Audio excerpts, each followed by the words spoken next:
When the slap landed across my face, the sting wasn't just on my skin, it sliced through every dream I had built over the last 5 years.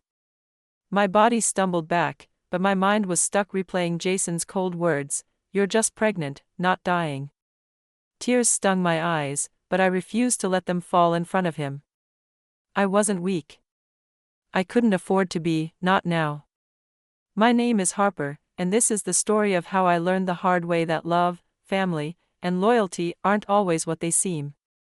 I met Jason 5 years ago when I was 28, working as a content strategist in Austin, Texas. At 33, he was a promising property developer, confident, smooth-talking, and attentive. Our whirlwind romance led to what I thought was the perfect marriage. We had a cozy home, a comfortable life, and dreams of building a future together. For the first few years, everything seemed to fit perfectly, until his family came between us.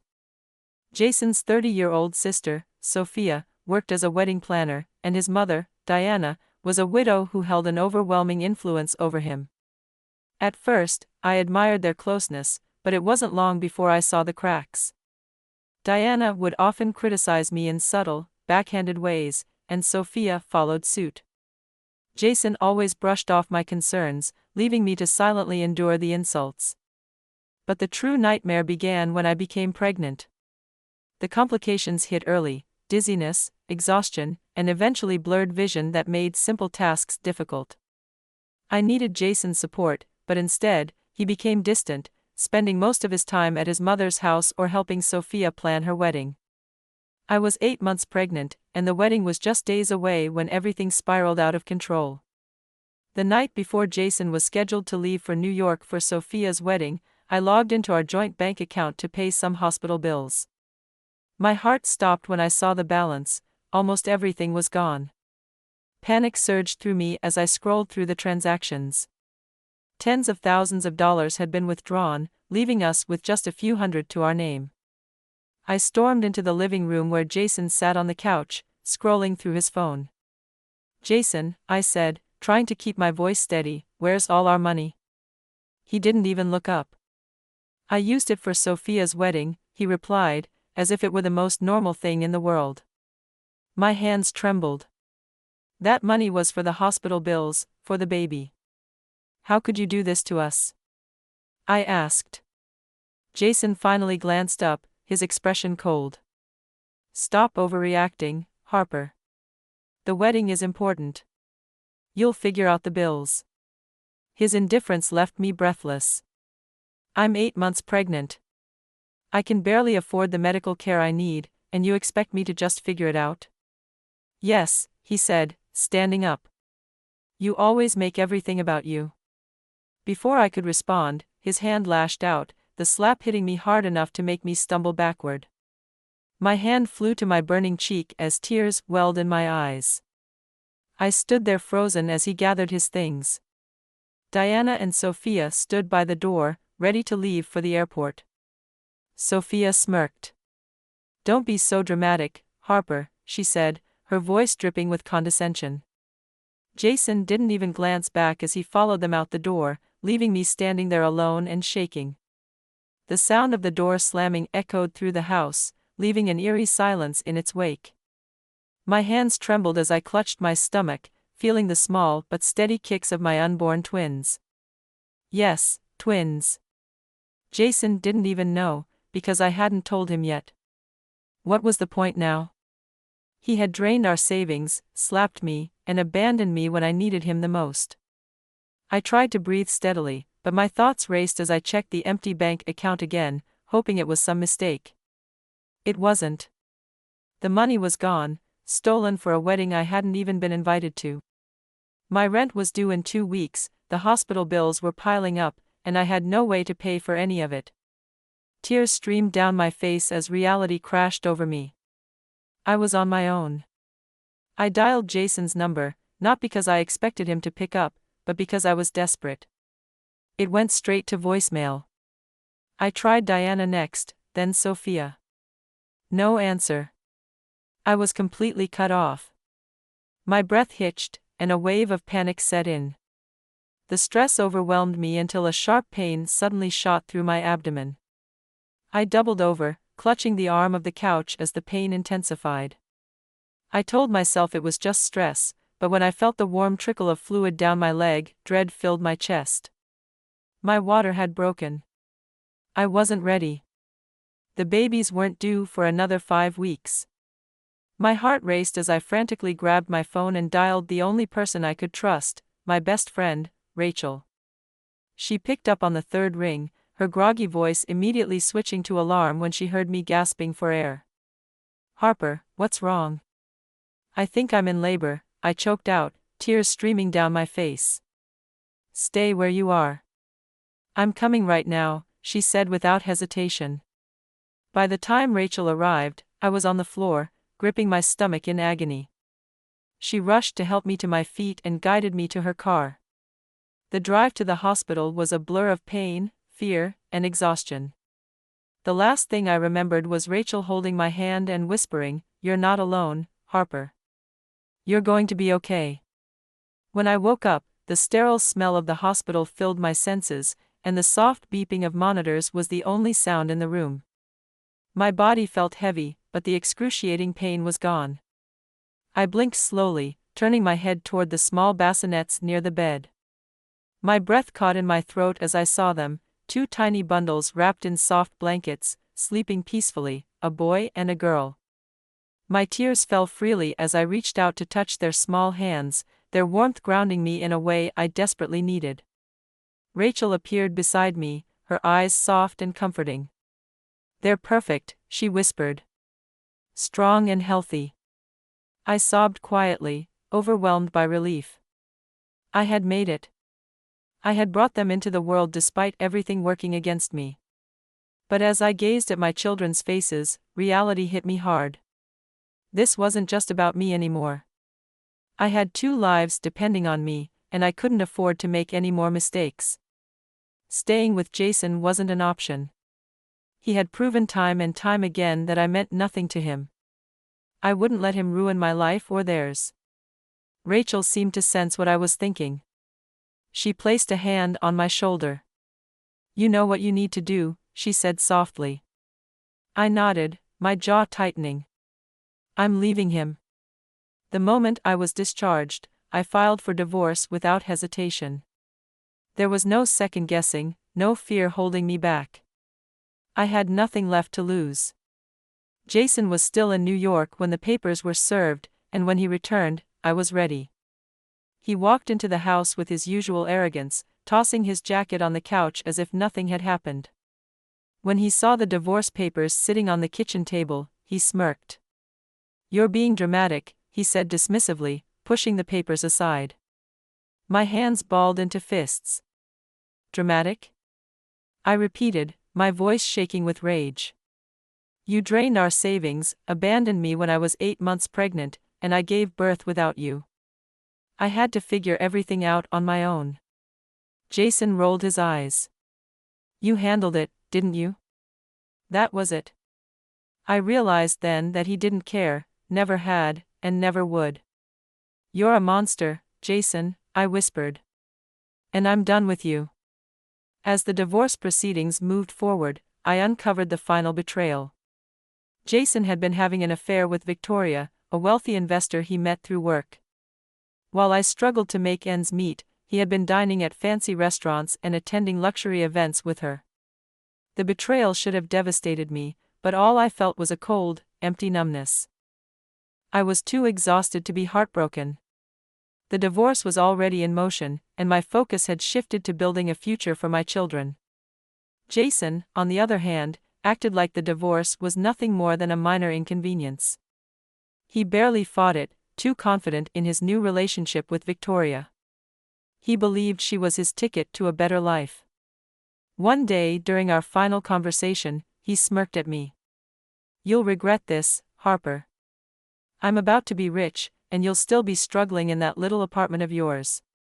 I stared at him, seeing for the first time the man who had built his entire life on illusions. He wasn't worth my words. I didn't respond. After the divorce was finalized, I poured my energy into rebuilding my life. It wasn't easy, balancing work as a freelance web designer, child care, and recovering from the pregnancy complications took everything I had. There were days when I cried alone at night, overwhelmed by the weight of it all. But I didn't let myself break. My children needed me. Meanwhile, Jason and Victoria flaunted their lavish lifestyle on social media. Pictures of exotic vacations, high-end restaurants, and luxurious parties filled my feed. His mother, Diana, and sister, Sophia, continued to cling to him, proud of their connection to Victoria's wealth. I ignored it all, choosing to focus on what truly mattered, my children and our future. Then, one afternoon, my phone buzzed with a message from Rachel. "Harper, you're not going to believe this. Check the news." I opened the link, my heart pounding. And there it was, front-page news. Victoria had been running a massive financial scam, laundering millions through fake investments and conning wealthy clients. She had drained Jason's accounts and disappeared overnight. His house, cars, and savings were gone. He was left with nothing but debt and public humiliation. My breath hitched as I read through the article. Margaret had lost her home. Sophia's marriage had fallen apart after her in-laws found out about the scandal. Jason had been blacklisted from the property development industry, labeled a liability. No one wanted to work with a man tied to such a public disgrace. I sat there for a moment, processing everything. A wave of satisfaction washed over me. This was karma, pure and simple. Days later, my phone rang. I looked at the screen and saw Margaret's name. I hesitated for a moment before answering, curiosity getting the better of me. "Harper," Margaret's voice trembled. "We need your help." I nearly laughed at the desperation in her tone. "Help? Why would you call me?" "Jason has lost everything," she said quickly. "Victoria drained all his accounts, and we've been evicted from our homes. We have nowhere to go."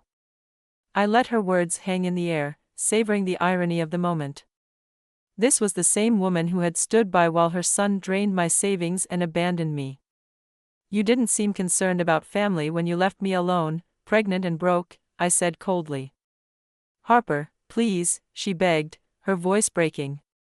"The children need their father. We made mistakes, but we're family."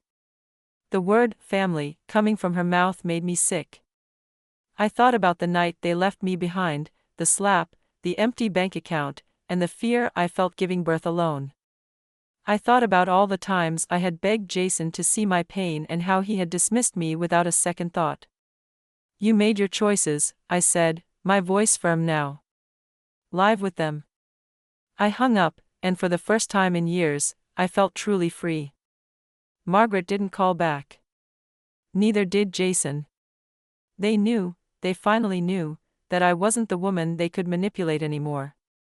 That version of me was gone. I glanced around my small but peaceful home, where my twins slept soundly in their cribs. They were safe, loved, and untouched by the chaos of their father's family. That was what mattered most, not Jason's downfall, not Margaret's regret, not Sophia's ruined life. Rachel came over that evening with takeout and a bottle of wine. She grinned as she set the food on the table. "You're glowing," she teased. I laughed, shaking my head. "I just feel free." "Are you even a little bit tempted to check up on them?" Rachel asked, pulling out her phone. I hesitated before sighing. "I already know everything I need to know. Jason got exactly what he deserved." "Still," she smirked, sliding her phone across the table. "You might want to see this." Curiosity got the better of me, and I glanced at the screen.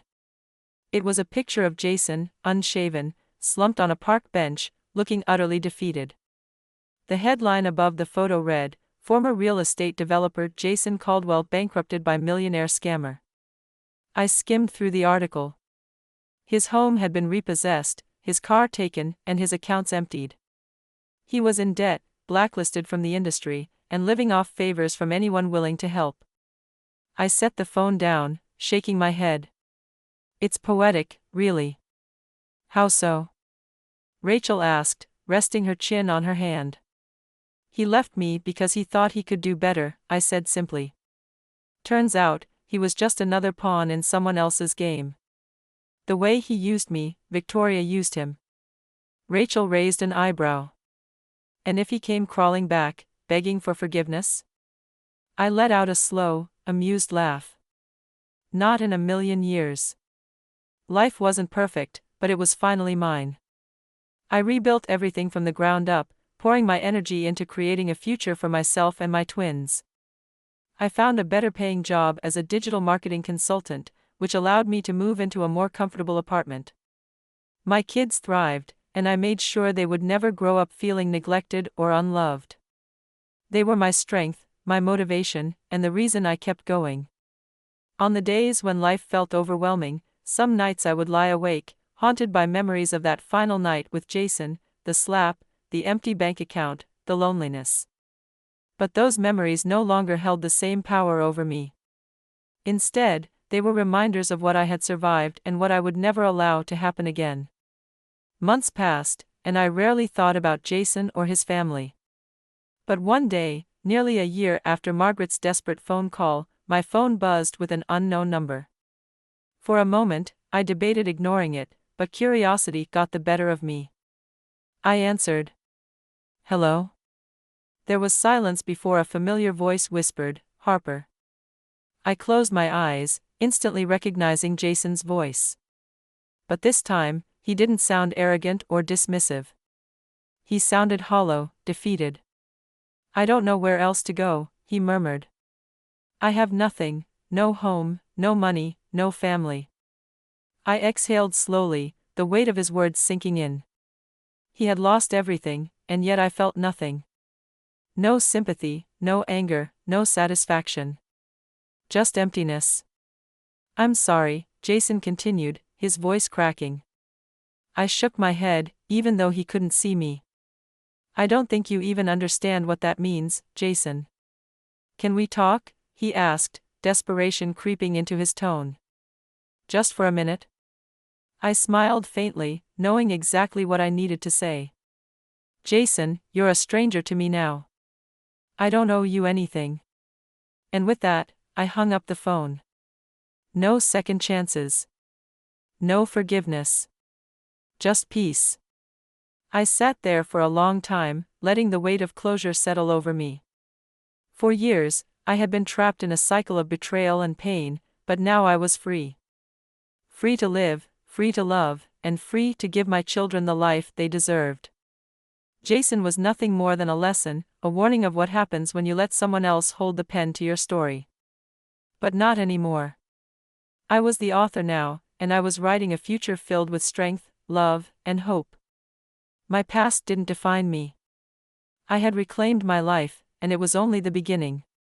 If you enjoyed the story, don't forget to give it a like, share your thoughts in the comments, and subscribe to the channel for more captivating stories. Your support means the world to me. Thank you.